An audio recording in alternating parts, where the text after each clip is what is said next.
boa tarde.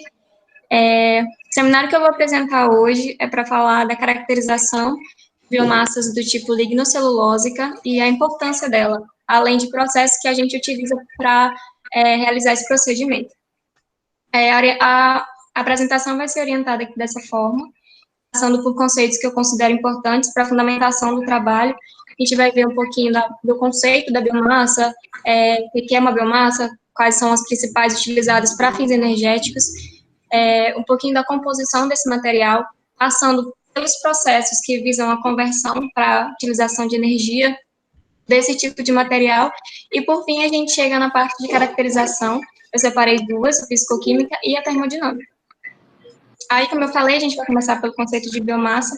É um conceito bastante variado, existem vários autores de vários trabalhos que dão um conceito para biomassa, mas em geral a gente considera como toda matéria orgânica, de origem animal ou de origem vegetal, cuja reserva energética apresenta um potencial aplicação na geração de energia. E com isso vai auxiliar na redução do consumo dos combustíveis fósseis, que é uma matriz considerada suja atualmente.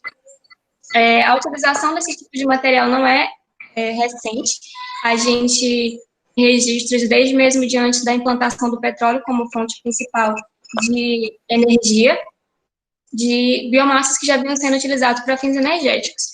No contexto atual, a busca por fontes de energia renováveis é muito reforçada e, com isso, a utilização da biomassa também.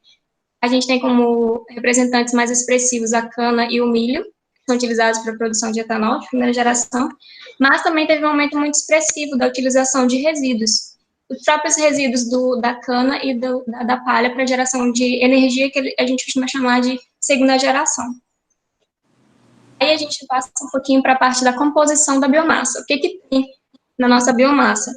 Majoritariamente, a gente vai ter a composição por celulose, hemicelulose e lignina.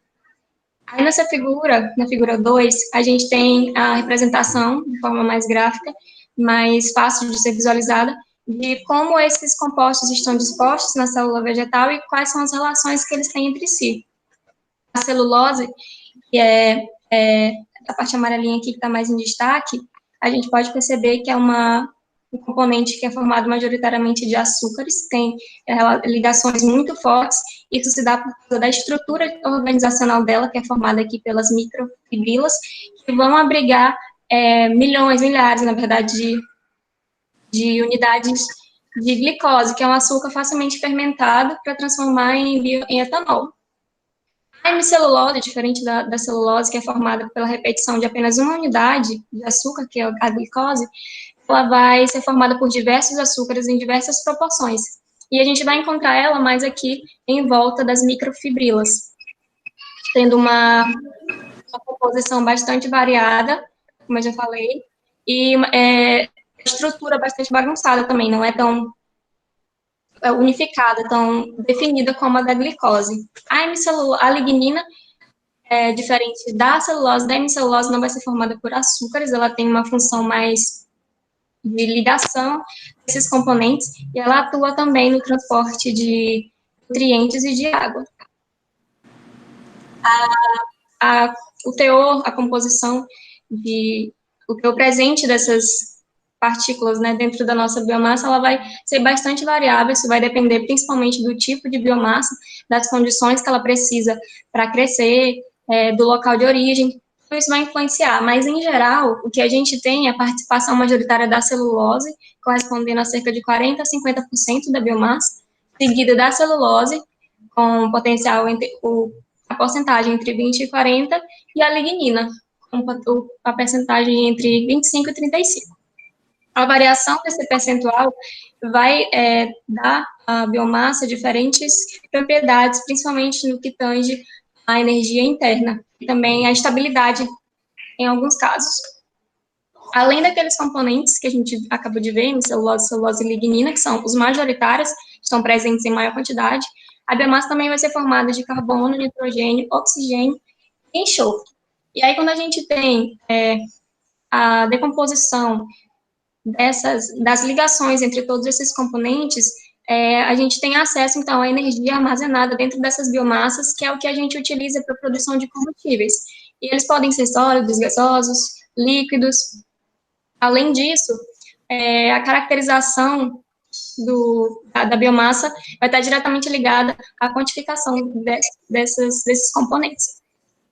E aí, o que a gente tem agora são os processos de conversão, de beneficiamento dessa biomassa, que tem o objetivo principal de transformar essa substância que, em natura, ela não tem um valor agregado muito grande, porque ela tem uma baixa eficiência energética, e aí os processos vêm para transformar isso num produto eficiente, de eficiência econômica, eficiência economicamente viável, ou seja, transformar em um produto com um valor maior agregado. Essa baixa eficiência, ela se dá principalmente porque quando a gente obtém as biomassas, elas não estão em condições que são consideradas ideais para uma queima eficiente ou então para a implantação em qualquer outro tipo de processo a fins energéticos. E aí, quando a gente submete essa matéria-prima, essa biomassa que apresenta todas essas características a processos de conversão, o que a gente tem é a formação de 3 produtos principais. O primeiro deles é o combustível, que é o que mais a gente utiliza para o setor de transportes. O segundo é o combustível para geração de calor e de energia. E o terceiro, a gente vai obter matéria-prima, a síntese de outros produtos químicos também com a intenção de agregar mais valor.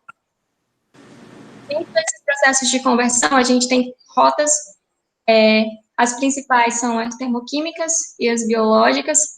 As termoquímicas, como o próprio nome já sugere, vai estar envolvendo condições de aquecimento. E dentro desse grupo, a gente tem a participação da combustão, da pirólise e da gasificação como os mais comumente utilizados. Lá nas biológicas, a gente vai ter a participação da fermentação e da digestão. Nos últimos anos, as rotas termoquímicas têm tido um destaque maior. É muito comum a gente ver isso em diversos trabalhos. Isso porque os produtos que esses processos de conversão eles originam apresentam maior qualidade e, por isso, maior valor agregado. Como eles têm um papel de destaque, a gente vai dar uma ênfase mais neles. Como eu já falei anteriormente, a gente tem a combustão, a pirólise e a gasificação. A combustão é o processo mais comum, que a gente já conhece, onde as reações químicas elas vão se dar por meio da adição do oxigênio na fórmula molecular externo aonde está acontecendo o processo. Esse tipo de processo aqui, a combustão, é mais utilizado na geração de energia. Exemplo disso é a geração de vapor em caldeiras, com o objetivo de transformar em energia elétrica. A pirólise, diferentemente da combustão, é aquele processo de degradação química que vai utilizar calor, mas na ausência total ou parcial. Geralmente, quando os processos de pirólise usam o oxigênio, é numa porcentagem bem pequena. E aí, por convenção, dependendo das condições que a gente submete ao processo de pirólise, ele vai ter 2 classificações principais, que é a pirólise rápida e a pirólise lenta. Na pirólise lenta, a gente tem taxas de aquecimento baixas e um tempo de estadia da biomassa maior, ou durando horas ou até mesmo dias. Esse processo vai favorecer, então, a formação de carvão. Já na pirólise lenta, a gente tem taxas de aquecimento mais altas e o tempo de residência da biomassa é menor.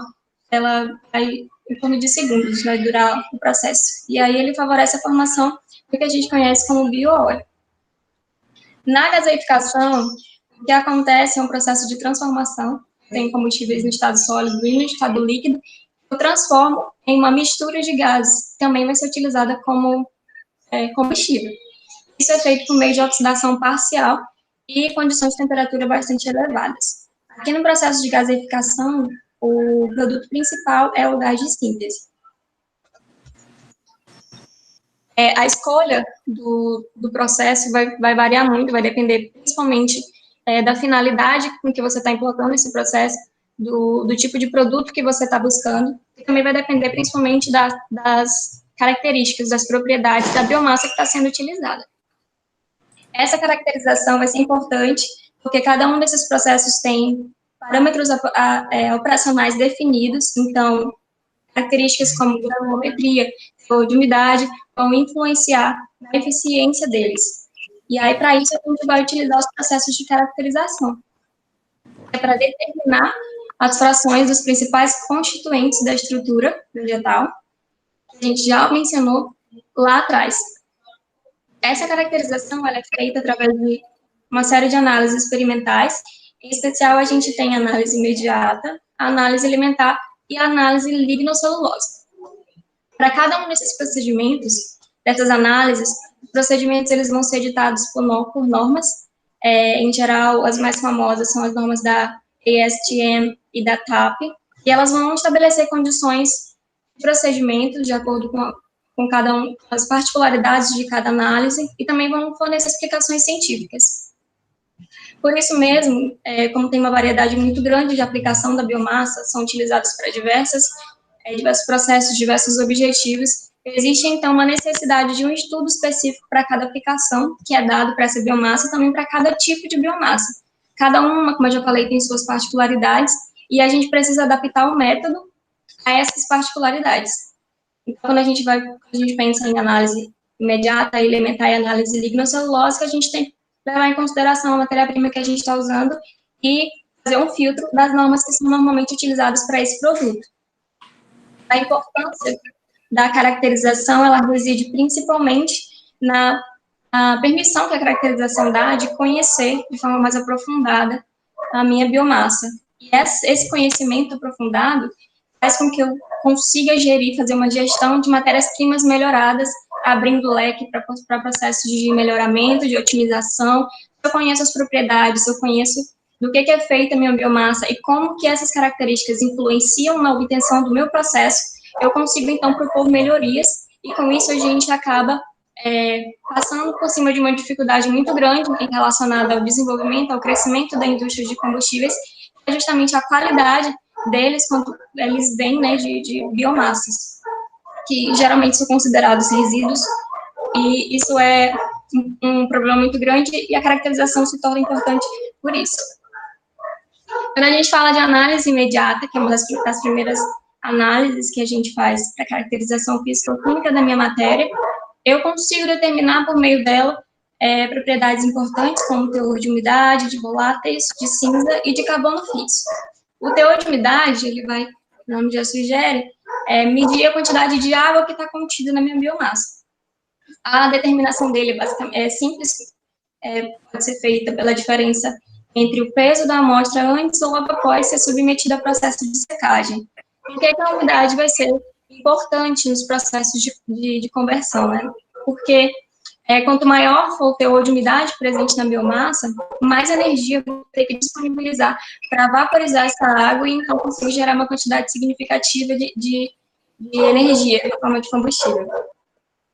Os voláteis vão representar aquela parte da biomassa que evapora como um gás por aquecimento, e ele é comumente quantificado como a fração de massa da minha biomassa que volatiza durante o aquecimento de uma amostra. A importância dos voláteis é na parte de ignição.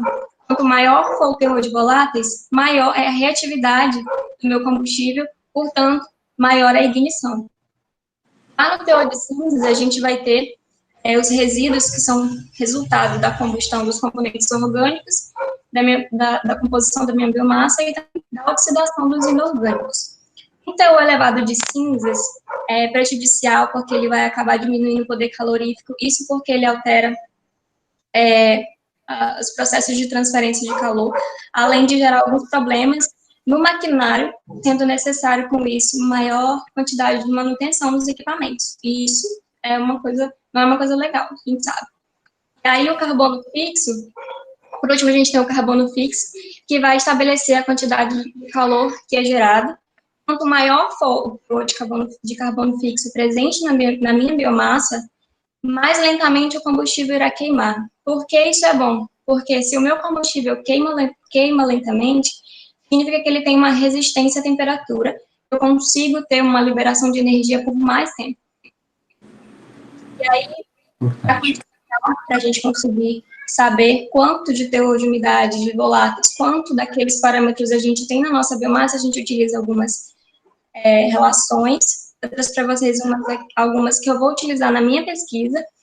O primeiro deles é o teor de umidade, onde a gente vai definir, como eu já havia falado, pela diferença da massa seca e da massa úmida. Isso aqui em base percentual.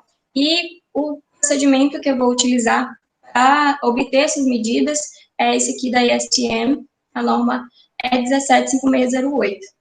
Lá no teor de voláteis, eu vou precisar de dados da massa inicial, da massa final do meu produto, juntamente com a massa do cadinho, para determinar o teor de voláteis. E a norma a ser utilizada é a ESTM D583298. Como eu falei, essas normas são particulares, depende muito da biomassa. No meu caso, eu vou utilizar a casca do coco, então essas normas são aplicáveis no meu caso. A biomassa, quando varia o tipo de biomassa, as normas às vezes não se adequam, então é importante fazer essa revisão, fazer essa busca do que mais se adequa. E aí a gente tem o teor de cinzas e o teor de carbono fixo. O teor de cinza a gente pode determinar pela massa final, após passar processo de aquecimento e combustão. A massa do cadinho, que é o recipiente onde vai ser colocada, depositada, uma massa determinada da minha biomassa, e a massa da minha amostra. O procedimento, né, experimental vai ser orientado pela norma também da ISTM 1755. E o teor de carbono fixo vai ser obtido por diferença. A gente tem aqui o 100 representando a totalidade da biomassa, e a gente faz a diferença dos outros parâmetros que já foram anteriormente determinados. A segunda análise que a gente tem é a análise elementar, e com ela a gente consegue determinar o teor de carbono, nitrogênio, oxigênio e enxofre presente na biomassa.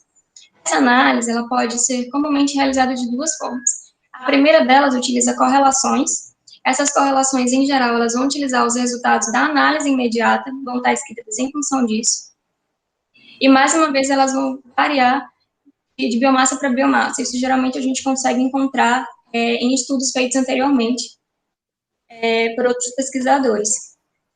O segundo modo, que, na verdade, é um modo que vem sido mais utilizado há um tempo, é a utilização de um equipamento, que é o analisador elementar. Existem de várias formas, tamanhos e tipos. Eu trouxe aqui só mesmo para questão de exemplificação.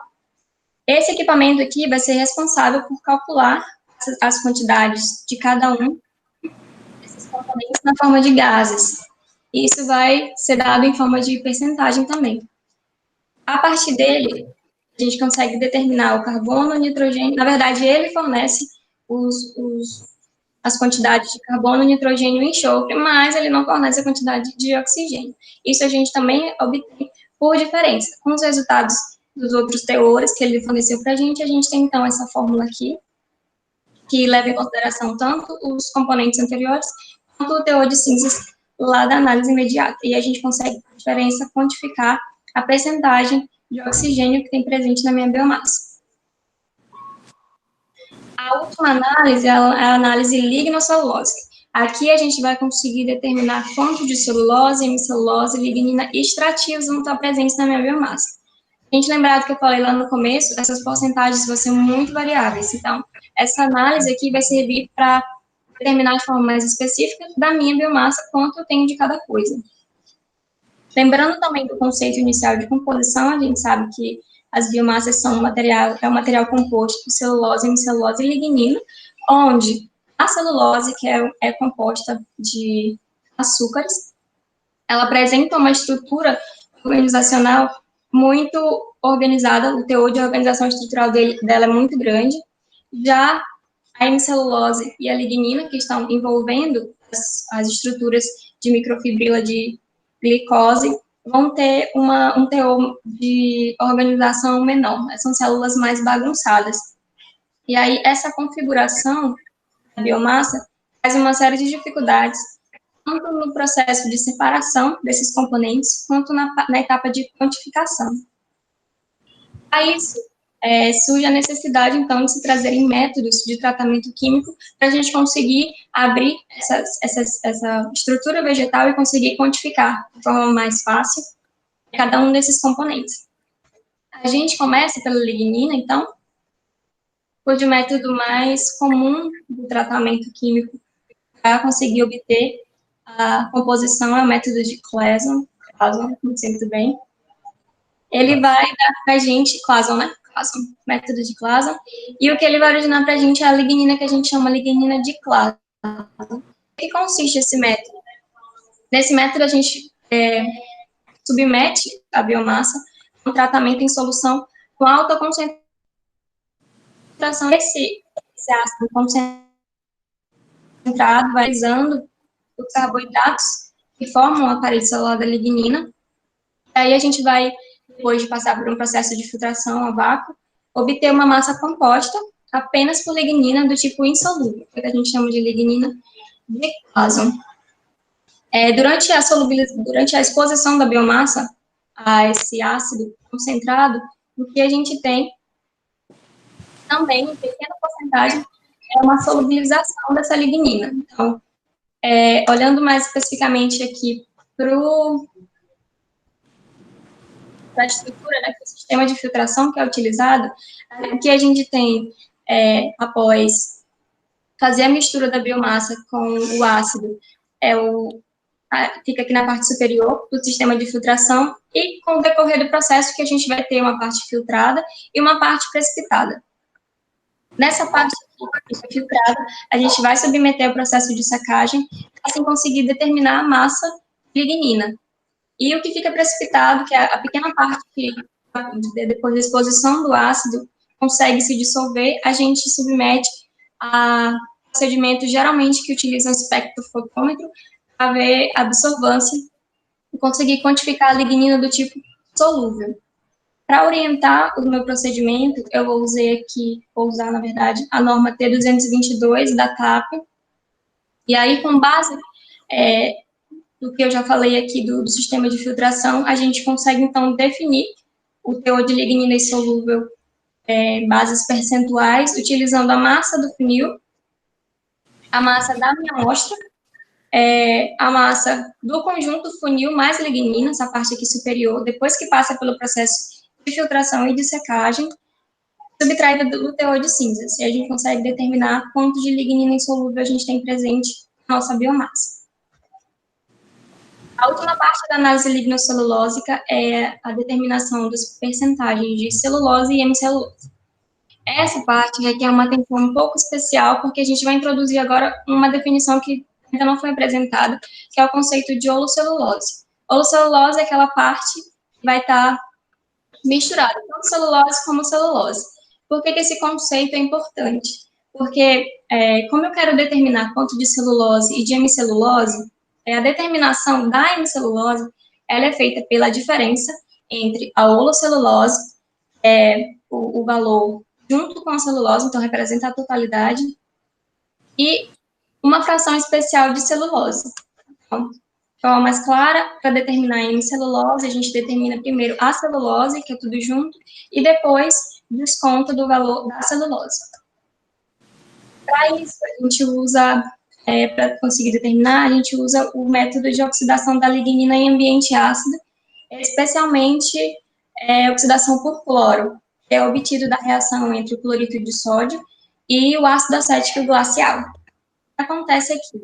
O cloreto, quando ele entra em contato com o meio ácido, envolvendo o aquecimento, nesse caso a gente vai ter uma fonte aquecedora, ele vai liberar dióxido de cloro. Esse dióxido vai ser responsável pelo ataque à lignina, transformando ela num produto solúvel. Dessa forma, a gente consegue determinar quanto de lignina a gente tem. De forma rápida, resumida, o processo se resume em pesagem, na pesagem inicial da biomassa, depois a adição do ácido e também do cloreto, ser levado em banho-maria, depois essa mistura ela é submetida a processo de filtração a vácuo, o filtrado é levado para secagem, e aí a gente pesa para conseguir determinar de forma mágica, né, a quantidade de lignina presente. Aí, para conseguir determinar o teor de hemicelulose, a gente utiliza a massa do funil mais a celulose, que foi o resultado da pesagem, a massa do funil seco e limpo, e a massa da minha amostra multiplicado por 100. Quando a gente vai quantificar a celulose, já que a gente já quantificou a hemicelulose, a gente tem que se atentar a duas coisas. Os processos de conversão de celulose, em geral, não têm 100% de eficiência. O que a gente consegue determinar não é a celulose em estado puro, a gente consegue determinar frações dela. Essas frações são chamadas alfa-celulose e beta-celulose. A alfa-celulose, ela vai ser aquela fração que não consegue ser solubilizada numa solução de NaOH. e a beta-celulose vai ser a fração que eu consigo solubilizar. Então, em geral, o que a gente utiliza é o resultado da holocelulose, aquela amostra que a gente submeteu ao processo de filtração de pesagem, a gente submete agora a adição de solução de NaOH a 17,5% de concentração, unidade de massa e volume. Isso porque, experimentalmente, a fração de holocelulose ela não consegue ser solubilizada a essa concentração. A única que consegue se solubilizar é a fração solúvel, que é a beta-celulose. A diferença entre elas está basicamente na quantidade de moléculas de glicose que vai armazenar. Se a gente lembrar do conceito de que as moléculas de celulose, elas são formadas por milhares de moléculas de glicose, a gente então pode entender por que a alfa-celulose é a mais utilizada. Ela apresenta valores mais significativos de celulose, de glicose, principal constituinte da celulose. Então, mais uma vez, para conseguir determinar a celulose, a gente já tem agora, por meio da oxidação, já citado anteriormente, a massa de holocelulose, que é a massa total, e por meio da adição do ácido, a gente consegue determinar a fração mais representativa de celulose, que corresponde a essa fração aqui, alfa-celulose. A gente tem, no final, as percentagens de celulose e de hemicelulose e de lignina também. Por fim, a gente tem a caracterização termodinâmica. Essa caracterização é que vai definir uma das propriedades mais importantes quando a gente vai escolher um combustível, que é o poder calorífico. Ele é definido como a quantidade de calor que é desprendida pela combustão completa do combustível. Significa que quando eu submeto a minha biomassa a processo de aquecimento, a energia interna que é liberada desse processo, de combustão, é o que chamamos de poder calorífico. Ele pode ser dividido em dois tipos, o poder calorífico superior e o poder calorífico inferior. O superior vai representar a quantidade máxima de energia que a gente obtém da transferência de calor do combustível quando submetido a processo de combustão. E o poder calorífico inferior vai representar a quantidade de calor liberada na combustão, considerando que a água está no estado de vapor. Significa isso? Quando eu submeto qualquer tipo de biomassa a processo de combustão, vai ter a liberação de energia, e se a quantificação é feita utilizando os produtos no estado de vapor, a gente considera um poder calorífico superior. Se a medição for feita com os produtos na fase gasosa, a gente considera como poder calorífico superior. Isso porque, falando aqui do poder calorífico superior como produtos de fase gasosa, de fase líquida, porque quando a gente fornece calor e tem desprendimento de energia, parte dessa energia é calor latente de condensação. No caso do poder calorífico superior, a gente tem, como é líquido, essa energia recuperada. Já no processo, lá no poder calorífico inferior, a gente não tem, porque as moléculas estão no estado de vapor. Então, a quantidade de energia, esse calor latente de condensação, que se consegue recuperar aqui, quando os produtos estão na fase líquida e não na fase de vapor, agrega mais valor energético, por isso poder calórico superior e inferior. Agora, a determinação desses poderes. A primeira parte da determinação do poder calorífico superior, eu consigo encontrar três formas diferentes de quantificar esse poder aqui. O primeiro deles é utilizando uma bomba calorimétrica, um equipamento onde eu vou colocar a minha biomassa, eu vou submeter ela ao processo de aquecimento, a quantidade de energia que vai ser desprendida pela minha matéria-prima para aquecer o recipiente de água que vai estar em volta, é utilizado para medir. E o procedimento, ele é orientado pela norma NBR 11956. A segunda forma de fazer a determinação desse poder calorífico é a partir da análise alimentar. Então, a gente tem relações que vão fazer essa referência. A primeira aqui, a gente utiliza os resultados da análise alimentar, então a gente vai utilizar os teores que a gente conseguiu obter de carbono, hidrogênio, enxofre e oxigênio. A terceira forma, a gente consegue determinar também usando relações, mas desta vez a partir da análise imediata. Então, aqui a gente, ao invés da composição de carbono, hidrogênio, a gente vai utilizar, então, os teores que a gente conseguiu determinar de carbono fixo, voláteis e cinzas. O poder calorífico inferior, ele é obtido em relação ao poder calorífico superior. Também existem relações que podem ser utilizadas, e aí, no meu trabalho, eu vou usar, por exemplo, essa daqui, que vai levar tanto em consideração o valor calculado do PCS, que é o poder calorífico superior, quanto as quantidades de hidrogênio e teores de umidade. O que é essa teoria de umidade?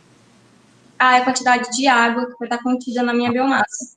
A umidade, entendi. Umidade, Aí, por fim, a gente entende, então, conclui, portanto, que a caracterização é uma etapa fundamental para eu conseguir determinar as propriedades do meu material e saber se esse material realmente apresenta uma quantidade de reserva energética boa para ser utilizada como combustível, assim como também me permite saber os teores de cada um dos constituintes, e entendendo que cada um desses constituintes tem influência significativa na liberação de energia, que vão caracterizar a qualidade do meu biocombustível, ela se torna extremamente importante.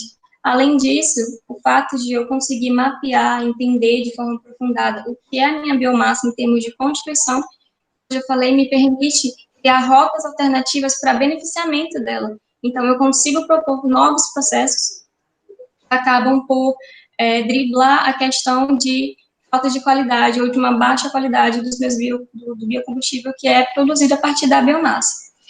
Por fim, todas essas características, o conjunto delas, vão definir o quão bom é o meu combustível, o quão bom a biomassa que eu estou tentando utilizar para fazer conversão energética.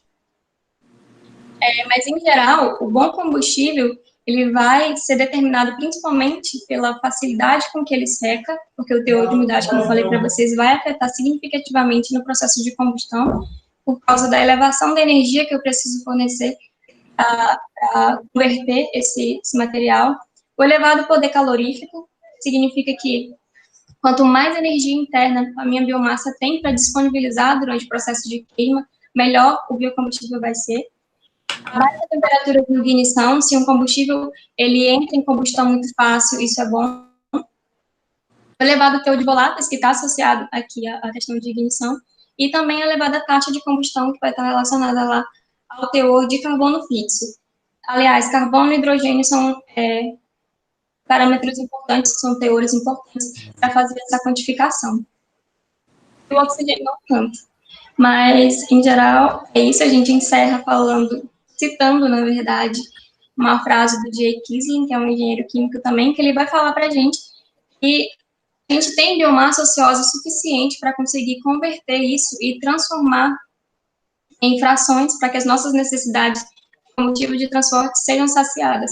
Basta apenas que a gente aprenda a lidar com essas biomassas e extrair com eficiência os açúcares, que são as fontes de energia das plantas, e convertê-las em combustíveis líquidos.